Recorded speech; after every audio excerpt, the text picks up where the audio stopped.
des attentes ce matin en venant ici. Oui. Vous avez des attentes? Tout le monde? Ou vous avez dit, bon, dimanche matin, écoute, je n'ai pas de sport aujourd'hui, je vais voir les gens.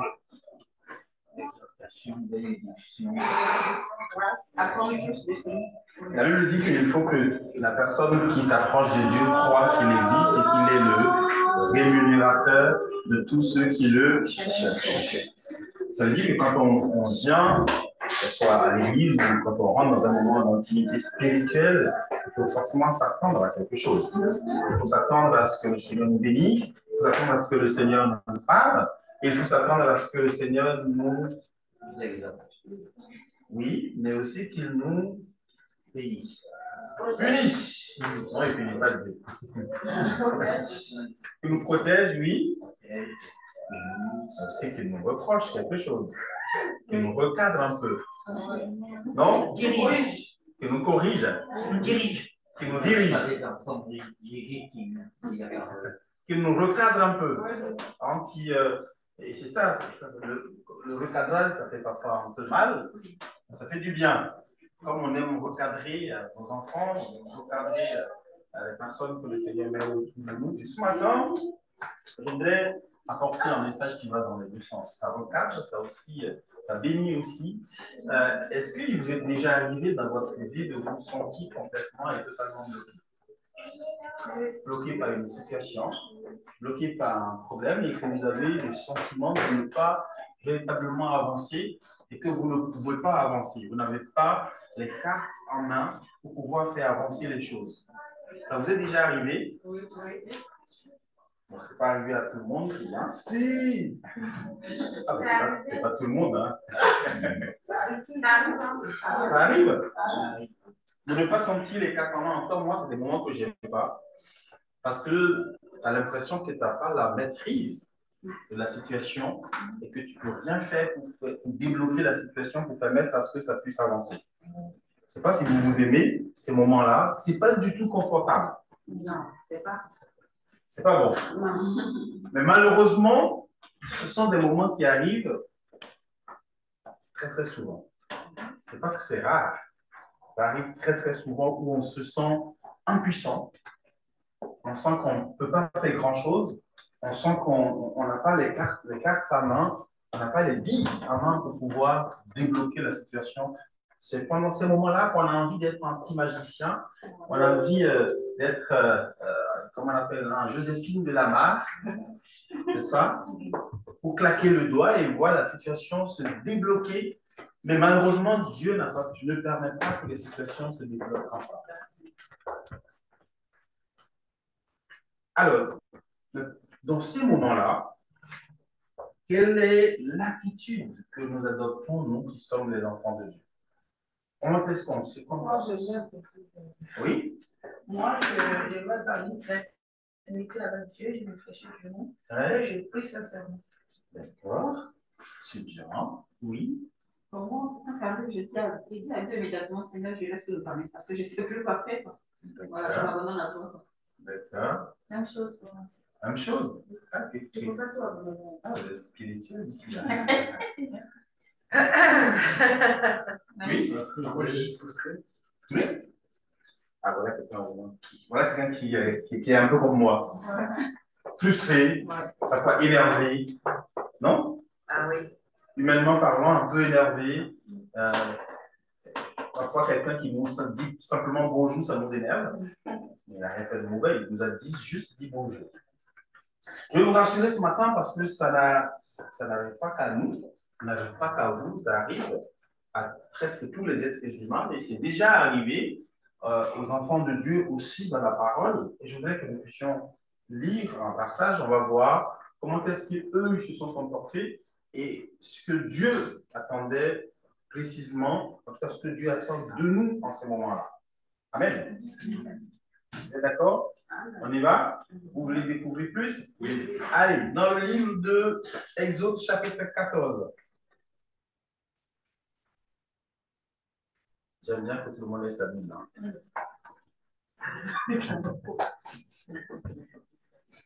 comme je taquine les gens à le dire souvent, pour certains, c'est le dimanche matin seulement qu'ils lisent leur Bible, donc je ne vais pas comment on appelle, leur enlever ce privilège. Donc, ouvrez votre Bible dans le livre d'Exode, chapitre 14. On va parler des enfants d'Israël qui étaient à un moment donné complètement bloqués comme vous et moi, on peut se retrouver parfois bloqués dans notre vie. Et je vais commencer à partir du verset 10. Le Pharaon approchait, les Israélites levaient les yeux et virent que les Égyptiens étaient en marche derrière eux. Ils éprouvaient une grande frayeur et ils criaient à l'Éternel. Ils dirent à Moïse, est-ce parce qu'il n'y avait pas de tombeau en Égypte que tu nous as amenés dans le désert pour y mourir? Que nous as-tu fait en nous faisant sortir d'Égypte? N'est-ce pas précisément ce que nous te disions en Égypte? Laisse-nous servir les Égyptiens, car nous préférons être esclaves des Égyptiens plutôt que de mourir dans le désert. Moïse répondit au peuple, n'ayez pas peur, restez en place et regardez la délivrance que l'Éternel va vous accorder aujourd'hui. En effet, les Égyptiens que vous voyez aujourd'hui, vous ne les verrez plus jamais. C'est l'Éternel qui combattra pour vous. Quant à vous, gardez le silence. Amen. Est-ce que vous connaissez un peu le contexte de ce texte? Les enfants d'Israël sont restés, je fais une petite histoire, les enfants d'Israël sont restés en esclavage en Égypte pendant près de 400 ans, 450 ans précisément. Et pendant toute cette période, ils sont des esclaves.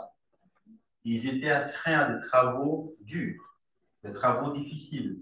C'est eux qui faisaient tout ce qui concerne le bâtiment, sans forcément avoir un salaire, hein, parce qu'aujourd'hui, on peut dire qu'il y a beaucoup d'étrangers en France qui s'occupent du bâtiment, mais bon, ils ont un salaire. Ce n'est pas de l'esclavage. On est d'accord? Et donc, ils faisaient tous des travaux forcés, donc difficiles. Les travaux, peut-être que c'est eux qui ramassaient les poubelles, je ne sais pas. Ils faisaient tellement de choses. Et puis, puisque le peuple d'Israël est considéré comme le peuple de Dieu, un jour, Dieu a pensé à son peuple, à la souffrance de son peuple et a décidé, je résume un peu, d'une sortie de l'Égypte. Et il va choisir Moïse, qui est quelqu'un qui a grandi aussi chez Pharaon, auprès de Pharaon, dans la cour royale. C'est un prince, Moïse, et c'est lui que Dieu va choisir pour pouvoir faire sortir les enfants d'Israël de l'Égypte. Jusque-là, on le suit. Alors, Moïse fait sortir les enfants d'Israël de l'Égypte. Il y a eu plusieurs oppositions jusqu'à ce qu'il a fini par les sortir de l'Égypte. Le peuple était très, très nombreux. On parle d'environ 2 millions à 2 500 000 personnes qui étaient sorties d'un coup de l'Égypte. C'est pas petit, hein, c'est quand même énorme. Et ils arrivent à un endroit où il y avait un véritable obstacle, c'était la mer. La mer Rouge qui était là, et de part et d'autre, il y avait des montagnes. Donc, il n'y avait pas possibilité, et derrière, ils voyaient l'armée égyptienne qui arrivait parce que l'armée égyptienne, enfin, les Égyptiens ne voulaient pas les laisser partir. Parce qu'ils étaient quand même, quand tu as des esclaves qui te permettent de pouvoir faire des travaux de construction, tout ça gratos, c'est pas mal, non? Donc, les laisser passer, les laisser partir, c'était un véritable problème. Et donc, ils sont mis à leur poursuite. Et les enfants d'Israël, à un moment donné, se rendent compte que, ben, écoute, derrière nous, il y a l'armée ennemie, les Égyptiens qui sont là, qui veulent nous faire du mal. De part et d'autre, il y a la montagne, et devant nous, il y a la mer. Qu'est-ce qu'on fait? On n'est pas des oiseaux, on n'a pas des ailes pour voler. Et leur réaction a été le texte que je viens de vous lire. Ils vont s'attaquer d'abord à Moïse en lui disant, mais pourquoi tu nous as ramenés? C'est ce qu'on te disait en Égypte. On te dit, mais laisse-nous tranquille, on va être esclaves. C'est mieux d'être esclave que de mourir.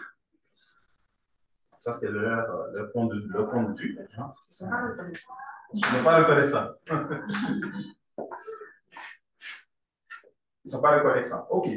C'est une réaction, on va dire, une réaction humaine qu'on peut avoir lorsque on est face à l'obstacle. Et ce matin, je voudrais énumérer 3 réactions qu'on peut avoir très souvent, 2 qui sont négatives et une qui est positive. Et je pense que c'est ce que Dieu attend de nous. La première réaction, c'est la recherche d'un bouc émissaire. Vous savez ce que c'est un bouc émissaire? Oui. C'est quoi un bouc émissaire? Quelqu'un c'est quelqu'un sur qui on remet la faute, c'est les problèmes qu'on a pour se défouler un peu et être soulagé dans sa conscience. Et je pense que quand on est bloqué souvent, malheureusement, la première des choses que la plupart des gens font, c'est de chercher un bouc émissaire. Ils ont trouvé en Moïse le bouc émissaire. Vous savez, ces gens qui parlent, ils ont vécu tellement de miracles en Israël, en Égypte. Ils ont vu la main miraculeuse du Seigneur, la façon dont Dieu les a sortis. Et Moïse, pour eux, était un héros. Oui. C'était un sauveur. Sauf que là, parce que c'est devenu compliqué pour eux, parce qu'ils se sont retrouvés face à un obstacle, parce qu'ils craignaient pour leur propre vie, mais je trouvais en Moïse un bouc émissaire. Ce mécanisme qui consiste à rechercher un bouc émissaire, c'est humain, parce que l'être humain n'assume pas souvent ses échecs, n'assume pas qu'il se retrouve face à un obstacle, n'accepte pas qu'il peut avoir une responsabilité dans l'échec. On dit souvent que l'échec a beaucoup de... Dans le succès a beaucoup de pères. Hein. Mais l'échec n'a pas de père, n'a pas de propriétaire. On sait quand il y a un succès quelque part, chacun se partage. Les hommes politiques, ils aiment beaucoup ça. Oui, j'ai pris une décision. Vous ne réalisez même pas qu'entre la décision, déjà avant de prendre une décision, il y a des conseillers qui sont là, d'accord, qui vont souffler la décision. Et de 2, tous ceux qui ont travaillé pour que cette décision soit mise en place, pour que ça puisse réussir, mais en un mot, on les donne. On dit, moi, j'ai pris une décision, j'ai fait appliquer une loi, et puis voilà. C'est lui, quoi. Mais lorsque ça ne va pas, lorsque ça n'a pas marché, bah, c'est tout le monde. Ah, c'est les opposants qui n'ont pas fait en sorte que ça puisse marcher. Donc, je reviens sur ce que je disais. Donc, le principe d'appliquer, donc, de trouver véritablement un bouc émissaire, c'est humain. Et ici, ils ont trouvé Moïse. C'est toi, c'est de ta responsabilité. Si nous sommes là face à l'ennemi, c'est de ta responsabilité. Mais en réalité, est-ce que c'est de la responsabilité de Moïse? Non. Je ne pense pas que c'est lui qui a créé la mer. Hein. Non. C'est pas non plus lui qui a choisi le chemin. Et c'est pas non plus lui qui a choisi le chemin. Et ils savent très bien qu'il y a quelqu'un qui a choisi le chemin. Mais vous savez,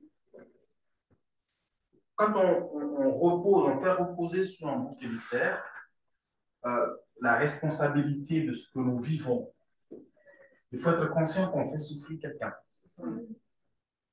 On lui fait porter quelque chose, un fardeau, dont il n'est absolument pas responsable. Et donc, dans un premier temps, on fait souffrir quelqu'un. Dans un deuxième temps, ce n'est pas parce qu'il y a un bouc émissaire que ça permet que les choses puissent changer. Ils étaient là, ils accusaient Moïse, mais rien ne changeait là. Et donc, dans notre vie, bien aimé dans le Seigneur, cette méthode, cette manière qui consiste à pouvoir chercher un bouc émissaire, ce n'est pas ce qui va faire avancer les problèmes que nous avons dans notre vie. Ce n'est pas ce qui va enlever les problèmes, les obstacles et nous permettre de pouvoir avancer. Et combien de personnes ont vraiment des boucs émissaires dans leur vie et ça les arrange. Ah, si je suis à telle situation, c'est parce que mes parents avaient fait un mauvais choix. Et donc, ça m'arrange de considérer simplement que je me retrouve dans une situation parce que mes parents ont fait un mauvais choix. Je ne dis pas que ce n'est pas toujours faux, hein, ça peut être vrai, mais qu'est-ce que ça change? En tout cas, ça ne permet pas aux enfants d'Israël de traverser la mer Rouge. Ça ne leur permettait pas de pouvoir voir la victoire sur l'ennemi qui est derrière. Ça ne leur permettait pas de pouvoir résoudre le problème. Mais ça les met juste dans un état de colère où on exprime quelque chose, où on parle, là ils sont même en train de mentir, hein, de Moïse, parce qu'on t'avait dit en Égypte, on t'avait fait asseoir pour te dire, écoute, on va être bloqué dans le désert. En tout cas, dans tous les textes qu'on a lus, quand on lit de l'histoire des enfants d'Israël, on ne voit pas à quel moment ils ont dit à Moïse, on va être bloqué dans le désert.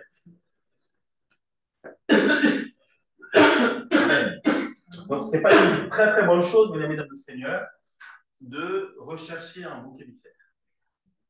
Ça n'a pas de... Il n'y a pas de finalité. Et deuxième chose qu'ils ont eu, deuxième réaction qu'ils ont eue, c'est une réaction de nostalgie. Avant, c'était mieux. Les personnes qui sont nostalgiques, ils voient toujours le positif dans ce qui est passé, ce qu'eux-mêmes, ils ont laissé. Hein. Ah, c'était mieux avant. C'était très bien. Vous entendez? On était bien en Égypte, en tant qu'esclave. Ah, c'était bien. Ah oui, c'était bien. Pourtant, la Bible nous dit que en Égypte, ils souffraient tellement au point qu'ils criaient à l'Éternel et que l'Éternel a entendu leur souffrance. Et là, ils nous disent qu'ils étaient bien. On était mieux en tant qu'esclaves. La nostalgie, exactement comme la première réaction, ça ne permet pas d'avancer. Au contraire, ça nous remet. Vous savez, j'ai eu l'occasion de rencontrer un jour un couple qui était au bord du divorce. Et le monsieur qui parlait d'un ex qu'il avait eu, hein, et voilà, les choses, il ne s'est pas marié, donc finalement il s'est marié avec celle qui est sa femme, et ça n'allait pas. Et il faisait une comparaison avec celle-là et son ex. En disant, avec elle, j'étais en paix. Ben, oui, mais tu étais en paix, pour toi, tu n'as pas marié. Oui, tu étais en paix, mais tu n'as pas marié. La nostalgie nous fait vivre dans le passé. Oh, vous êtes d'accord avec moi que les choses du passé sont passées. On ne peut pas les revenir. Et c'est que le problème de la nostalgie, quand on est face aux obstacles dans le présent, c'est qu'on gomme tout ce qui est négatif dans le passé. Et nous revient les choses qui étaient positives, les choses qui nous plaisaient, les choses qui... Et on oublie la partie souffrance dans le passé. C'était un mariage hier, et le mari a fait un très beau discours. Hein, et je me disais dans mon cœur, si 5 ans après, je pourrais refaire ce discours, ce serait très, très intéressant. Amen. Amen. Bref, je ferme la parenthèse. On ne peut pas vivre dans le passé, bien aimé dans le Seigneur. Si Dieu avait voulu qu'on puisse vivre dans le passé, il nous aurait mis des yeux derrière. Vous êtes d'accord avec moi? Oui, amen. Comme ça, on est en train de regarder derrière, pas devant. Dieu ne veut pas qu'on puisse vivre dans le passé. Et le fait de ruminer le passé, de ruminer les choses qui sont déjà, qu'on a pu vivre avant qu'elles soient positives ou négatives, ne nous permet pas d'avancer.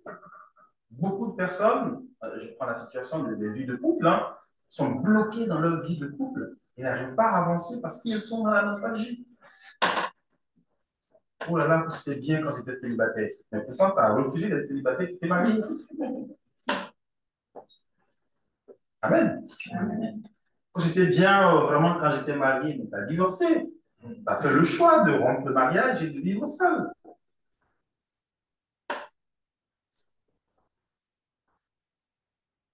Si on peut laisser le passé au passé, je pense qu'on dirait beaucoup mieux le présent. Amen. Amen. Donc, les enfants d'Israël étaient nostalgiques et on a tous convenu, en tout cas, on a tous remarqué qu'en fait, ils n'étaient pas aussi heureux en Égypte. Et la troisième attitude qui est positive, celle que je voudrais nous conseiller ce matin, et celle que Dieu va conseiller aussi aux enfants d'Israël, d'abord, c'est l'attitude, on va dire, dans un premier temps, de Moïse. Moïse aussi était bloqué. Vous savez, lui aussi, il était bloqué. Hein? Vous êtes d'accord avec moi? Ce n'est pas que Dieu a envoyé un ange pour extirper Moïse du groupe. Non, il était aussi bloqué. Et pourtant, il va avoir une parole de foi. Il va dire, écoutez, silence, taisez-vous, parce que ces Égyptiens que vous avez vus, que vous voyez, vous ne les verrez plus jamais. On va se dire que peut-être que Dieu lui a parlé, mais non, Dieu lui a parlé après. Parce que lui, il était confiant aux promesses du Seigneur, celui qui lui a demandé de sortir de l'Égypte. Et lorsque vous lisez la suite du verset, notamment à partir du verset 14, le Seigneur va parler à Moïse en lui disant, mais qu'est-ce qu'ils font les enfants d'Israël? Pourquoi j'entends ces murmures? Demande-leur non, on va le lire comme ça. Le verset 15. Qu'est-ce qu'il veut lire? 15, 16. Quelqu'un le lit comme ça, on n'avait pas dit que c'est. Il n'y a que moi seul. Donc, Verset 15. oui. L'Éternel dit à Moïse, oui. Pourquoi tu cries? Oui. Parle aux enfants d'Israël oui. qui marchent. Toi, lève ta verge et étends ta main sur la mer. Et fends-la pour les enfants d'Israël en faisant au milieu de la mer. Merci. Le Seigneur dit à Moïse, mais pourquoi il y a autant de cris? Alors, humainement parlant, on dit, c'est quand même, je vois le thème, c'est un dame. C'est normal qu'on crie. On est bloqué. Et le Seigneur dit, mais dis aux enfants d'Israël de marcher. De continuer à marcher. Donc, où allez-vous? Dans la mer. Tout droit. Et c'est l'attitude que le Seigneur attend de nous. Même quand on est bloqué, qu'on continue par marcher. On continue par avancer. On continue par avancer parce que le fait de marcher, c'est une action de foi. Combien de personnes arrêtent tout parce qu'ils sont bloqués? Ils arrêtent leur vie, ils arrêtent, je connais des gens qui arrêtent. Ah, je ne suis pas dans la caméra. Ah là là, je bouge trop. Hein. Non, c'est pas ça. Combien de personnes que vous voyez qui arrêtent de venir à l'église tout simplement? Des personnes qui arrêtent leur service parce qu'ils ont un problème. Et c'est ce qu'ils ont fait les enfants d'Israël, ils se sont arrêtés en cherchant des excuses partout. Ah oui, le avant c'était mieux. Ah, vous savez, les gens, quand vous récupérez les églises, l'ancienne église, hein, pour l'espace, c'est une jeune église, les vieilles églises, elles voient des gens qui arrêtent de venir à l'église parce qu'avant c'était meilleur. Pourtant, avant, ils n'appréciaient pas du tout. Hein. Et maintenant, avant, c'était meilleur. Et donc, ce qui se fait aujourd'hui, ça les empêche. Donc, ils sont bloqués. Le Seigneur a demandé aux enfants d'Israël de continuer par marcher. Continuer par avancer. La question, c'est combien d'entre nous continuent par avancer lorsqu'on sent vraiment qu'on est bloqué? Combien d'entre nous continuent par avancer, à marcher par la foi? Dieu nous demande une certaine constance dans notre marche avec lui. Amen. Les événements qui sont autour de nous ne sont pas, ça change, ça évolue, ça fluctue, mais à nous, qui sommes des enfants de Dieu, Dieu nous demande une certaine constance dans notre marche avec lui.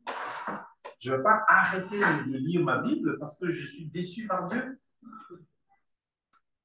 Il y en a qui font la grève avec Dieu aussi. Hein. Ah, hier, j'avais lu ma Bible et tout ça, je t'ai prié, tu n'as pas répondu, donc aujourd'hui, je ne dis pas. C'est mon problème. Comme ça va t'apprendre à m'exaucer.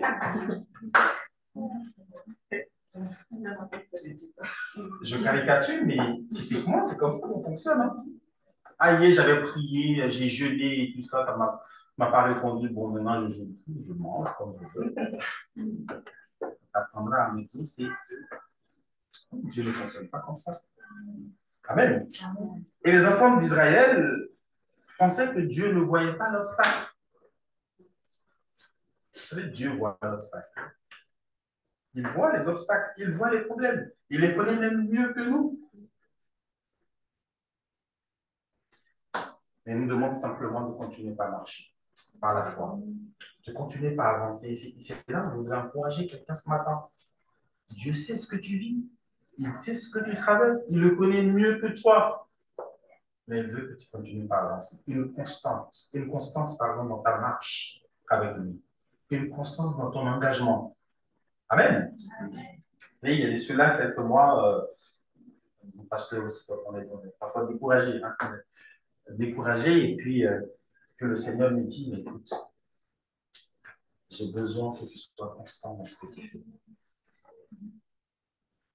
Et la constance, sans même savoir ce que Dieu va faire, c'est une marque de foi. En disant, Seigneur, moi j'avance, et toi tu t'occupes des obstacles. Amen. Et c'est ce que Moïse va traduire en disant, quant à vous, gardez le silence. Quelque chose qui est très difficile quand ça ne va pas. Garder le silence quand ça ne va pas, c'est compliqué, hein? Vous êtes d'accord? Garder le silence. Mais qu'est-ce qu'il veut dire par là?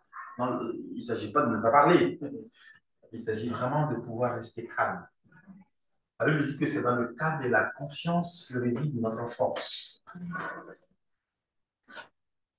Il m'est arrivé, il y a de cela quelques années, de voir un monsieur qui était complètement malade, paralysé. C'était un ancien pasteur, qui était, voilà, qui, à un moment donné de son ministère, il était malade. Et quand vous arrivez chez quelqu'un qui est malade, paralysé et tout ça, sur la voie, vous vous posez la question, mais qu'est-ce que je vais lui dire?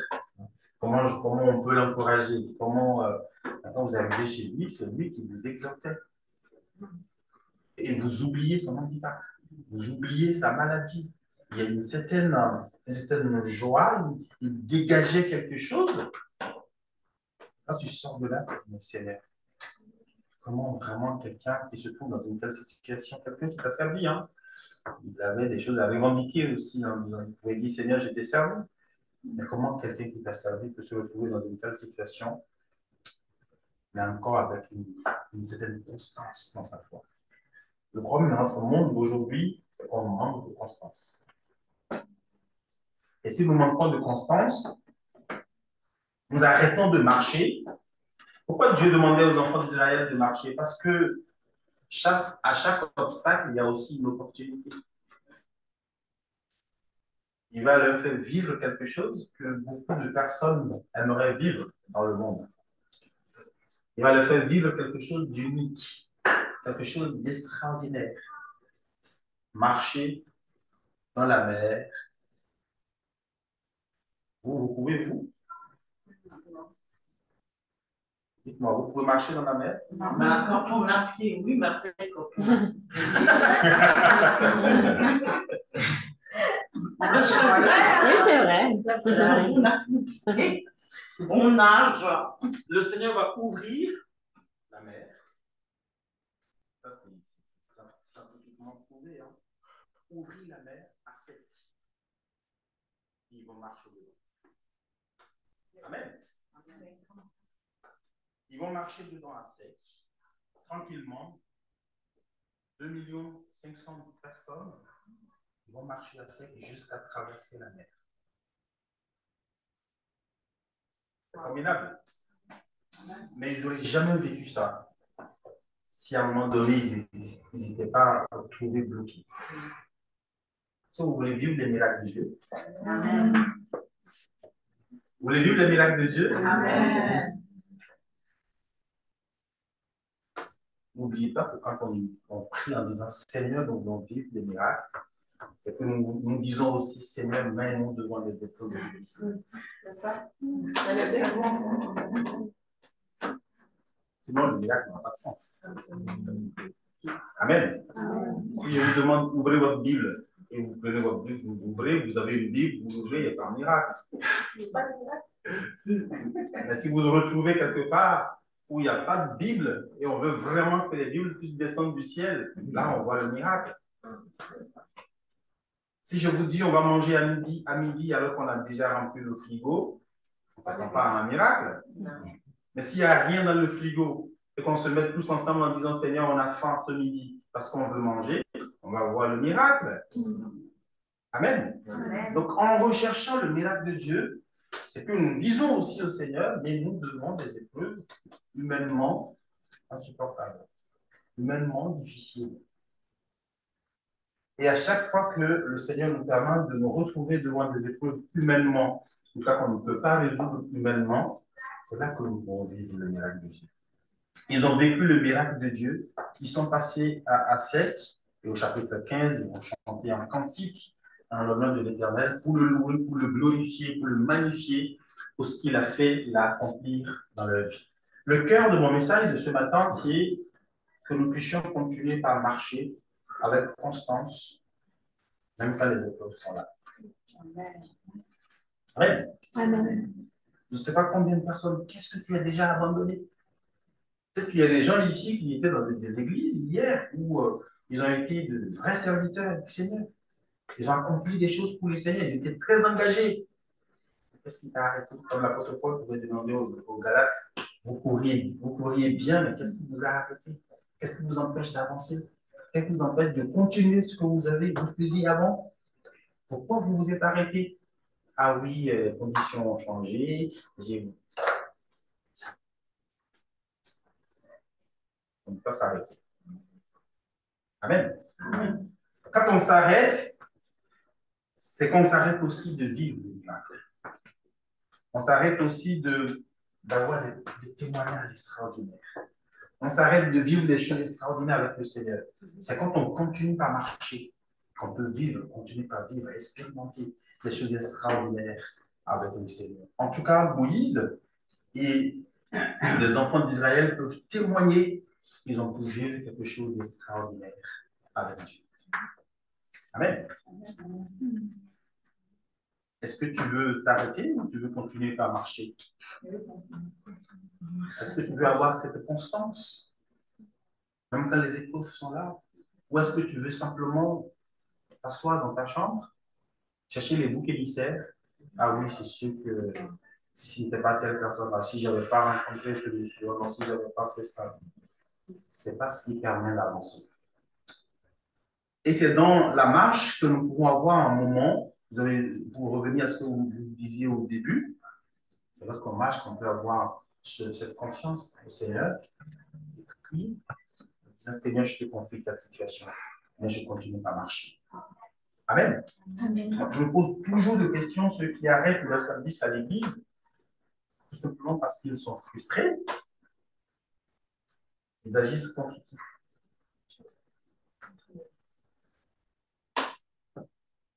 Vous savez, j'étais pasteur dans une église. Et puis, il y avait, à l'époque, près d'une cinquantaine de jeunes. Oui, environ. Il y avait les réunions de jeunes. Donc, j'étais responsable de cette jeunesse-là, une cinquantaine. Et après, je suis parti. Il y a un autre qui a repris. Et aujourd'hui, il y a plus de 200 jeunes qui se réunissent. En fait, personne n'est indispensable. Et même le jour où tu parles, il y a même quelqu'un qui revient qui fait mieux. Le Seigneur veut que nous puissions partager. Il veut partager avec nous cette joie de servir la bénédiction. Amen. Quand nous servons le Seigneur, ce n'est pas un privilège que nous donnons à Dieu. C'est Dieu qui nous donne un privilège, qui nous fait un privilège. C'est Dieu qui nous donne la grâce. Les enfants d'Israël, heureusement qu'il y avait Moïse pour rattraper les bêtises.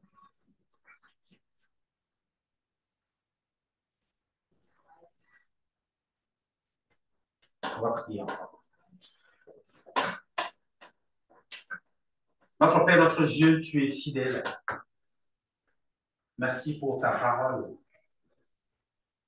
Elle est simple, mais elle vient, Seigneur, toucher nos cœurs.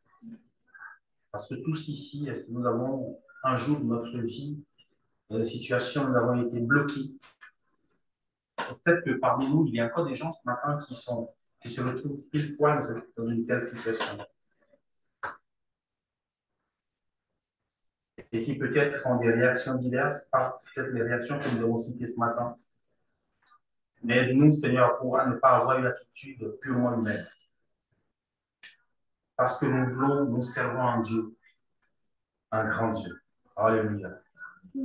Nous servons un Dieu qui est merveilleux. Nous servons un Dieu qui est grand. Nous servons un Dieu qui est puissant. Gloire soit rendue à ton nom. Tu es le Dieu des miracles, tu n'as pas changé.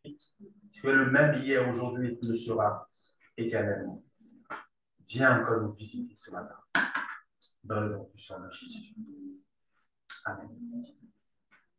Amen. Vous savez, je vais terminer avec ce témoignage que j'ai lu hier seulement de Écho 2023. Enfin, ils ont envoyé ça, c'était reçu. J'ai pas lu. Ah, t'as pas lu? Il y a des témoignages de ceux qui ont vécu Écho 2023. Donc je me suis intéressé, j'ai déjà lu pour voir. D'ailleurs, il y a Écho 2026, hein, donc tous les jeunes qui sont là. Pas que les jeunes. Donc il y a un couple qui donnait un témoignage. Écho 2023, vous savez ce que c'est? C'est un grand rassemblement de jeunes. Il n'y a pas que des jeunes, hein, il y a des moins. Non, pas des moins jeunes. Il y a des personnes aussi qui décident d'aller vivre ce moment-là, mais c'est fait principalement pour les jeunes. Et parfois, on peut avoir, je pense qu'en 2023, 6 000 personnes rassemblées au même endroit. En tout cas, c'était merveilleux. Et dans le témoignage, il y a un couple qui disait qu'il cherchait, ça fait 5-6 ans, on ne sait pas la date exacte, 5-6 ans qu'ils étaient mariés, qu'ils cherchaient un enfant. Ils sont passés par le protocole et en fait, il a été constaté que le mari il avait un degré de stérilité sévère. C'est comme ça qu'il a mis dans le témoignage. Et donc, ils ont fait tout type de protocole, bon, en France, hein, donc voilà, la médecine, les protocoles, quand on se lance dedans, on y va. Et un mois avant Écho, avec sa femme, ils se sont regardés, ils disent, maintenant, nous allons faire une pause. Et ils ont tout arrêté, ils ont pris un mois de vacances. Et pendant le mois de vacances, ça leur a permis de se recentrer véritablement sur le Seigneur, sur ce que le Seigneur attend d'eux. Et ils sentaient vraiment que le Seigneur leur demande de continuer par être aussi fidèles à l'Église, aussi. Et ils ont décidé d'aller à Écho. Et à Écho, le monsieur dit qu'il a reçu une parole. Tu sais, il y avait eu, c'était à Écho, hein, il y avait eu des temps de prière individuelles dans les salles où chacun pouvait. Voilà. Et il a dit le monsieur dit qu'il est allé se retrouver là-bas, il a reçu une parole dans son cœur. Et il y avait une autre personne qui était là, qui avait senti de prier pour lui. Donc il est venu lui imposer la main, il a prié pour lui et il a répété les mêmes paroles qu'il avait dans son cœur. Donc, ils sont rentrés de l'écho, un peu comme Anne, hein, qui est allée prier et qui n'a eu aucune réponse, mais qui est rentrée très, très joyeuse.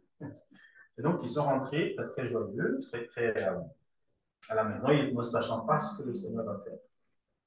Un mois après, il apprend que son épouse est enceinte. Et aujourd'hui, donc, je pense que ça fait bientôt 4 ans, donc l'enfant va avoir maintenant 2 ans. Et de voir comment le Seigneur, lorsqu'on lui fait confiance et qu'on marche, je ne vous parle pas d'une histoire qui s'est passée en Afrique ou qui s'est passée, vous avez dit non, c'est des histoires des Africains, ça ne s'est pas passé en Asie, ça s'est passé en France, avec un couple français blanc. Voilà. Je donne toutes les précisions. Merci. Ça fait toute la différence. Donc oui, ça. Amen. Que Dieu est le Dieu des miracles. Et il n'a pas changé. C'est nous qui changeons. C'est nous qui parfois on peut se promener partout sans écouter le Seigneur. Et si nous l'écoutons, et si nous lui faisons confiance, et que nous écoutons ses instructions, marche, avance, comme il a dit à Pierre. Vous vous rappelez de cet épisode de Pierre? Il dit, j'ai pêché toute la nuit, je n'ai rien pris comme poisson. Et le Seigneur lui dit, avance en pleine eau. C'est fou. Vous savez, à l'époque, la pêche, c'est quand même la nuit hein, qu'on attrape le plus de poissons. En pleine journée, avance en pleine eau. Il dit, Seigneur, suis ta parole. C'est une déclaration vraiment de quelqu'un qui sait que pas cette autre compétence, il ne peut rien. Il dit, Seigneur, suis ta parole, je le fais. Et il a fait. Et on a vu le résultat. Osons marcher avec foi dans un monde où on veut que tout soit sécularisé, où on veut que tout soit sécurisé, où on veut tout connaître, on veut tout maîtriser. Osons, avec le Seigneur, ne pas tout maîtriser, mais continuer à avancer. Quitte à ce qu'on nous voit comme des fous, des folles, c'est pas grave. On avance par la foi. Je prie pour quelqu'un ce matin. Seigneur, tu vois une personne qui traverse une situation très difficile, particulière, que tu connais, qu'elle n'ose même pas évoquer. Mais parce que toi, tu es fidèle ce matin, tu veux lui faire du bien. Seigneur, quelqu'un qui se pose la question, est-ce que toutes les paroles que tu m'as données vont vraiment s'accomplir? Ce matin, je voudrais que tu puisses donner cette assurance que ta parole, elle est oui et amen. Et elle ne remonte pas à toi sans avoir accompli ses épées. Ce matin, je prie que tout ce qui est incrédulité soit neutralisé, le doute éternel soit neutralisé, et que tu donnes à quelqu'un la force. Tu donnes, Seigneur, notre Père, notre Dieu, à un couple, à une personne, la force, Seigneur, notre Père, d'avancer avec toi, cette constante, cette marche, que tu puisses leur redonner cette joie, la joie de vivre dans le nom puissant de Jésus. Oui, nous pouvons encore vivre par la foi dans notre monde, parce que nous servons un Dieu qui est vivant, qui n'est pas mort, qui est le même hier et qui le sera éternellement. Et que toute la gloire te revienne ce matin, au nom de Jésus.